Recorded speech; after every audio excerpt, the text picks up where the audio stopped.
Tonight, a historic energy grid failure left millions of Texans without power or clean water. And tonight, members of the Electric Reliability Council of Texas say Texas was only minutes away from a complete blackout.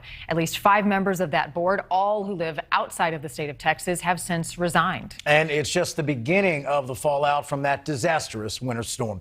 NewsNation correspondent Marky Martin once again live in Dallas tonight with more on this. Marky.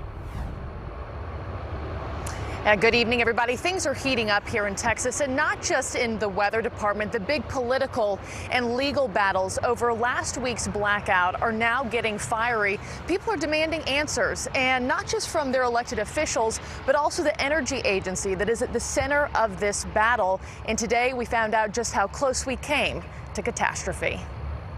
On Wednesday morning, ERCOT holding an urgent board of directors meeting in the wake of the Texas winter crisis. Residents were understandably scared, angry, and wanting information and accountability. Following this teleconference call, 5 ERCOT board members resigned, effective immediately. A 6th withdrew his application to the board. They all live out of state. In a letter to the board of directors, members cited part of their resignation reasoning was, quote, to allow state leaders a free hand with future direction and to eliminate distractions. Also coming to light from the CEO, how dangerously close Texas came to a catastrophic blackout. 4 minutes and 23 seconds. Also being held accountable, Texas lawmakers.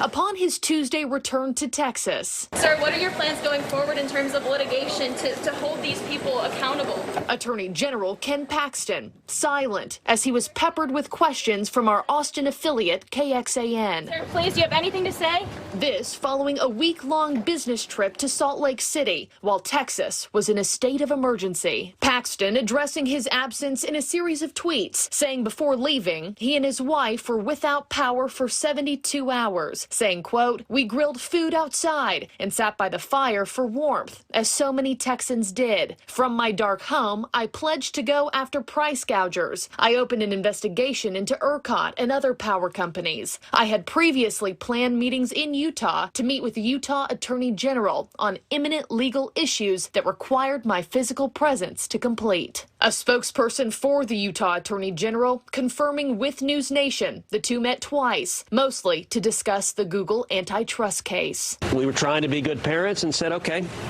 we'll do it. Just a few days before, Senator Ted Cruz making a quick return to Texas after coming under fire for taking a family trip to Cancun. You know, I have to admit, I started having second thoughts almost the moment I sat down on the plane. The senator has since been seen assisting in home repairs, distributing water, and serving Texas barbecue to those waiting in food and water lines. Down in San Antonio, I'm honestly a firm believer that at this very moment there are people lying dead inside homes that we still have not discovered. the Bexar County Sheriff assembling a team to investigate whether power outages were responsible for at least 15 known deaths, adding tragedy was likely preventable had the state been winterized. But when people made the conscious decision to not do that, and it may have caused deaths to Bexar County citizens, that's where I have an issue with it, absolutely. And if it comes down to it, yeah, I'm going to hold some people accountable criminally if we need to.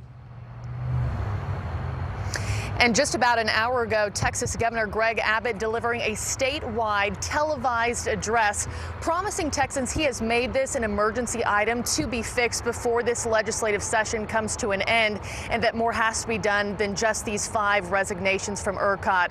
Now, tomorrow also a big day here in Texas. Tomorrow morning, there will be a joint hearing for lawmakers to discuss different ways of navigating how to keep this from happening again in the future. Also, ERCOT will be testifying there, and our crew will be live from Austin tomorrow.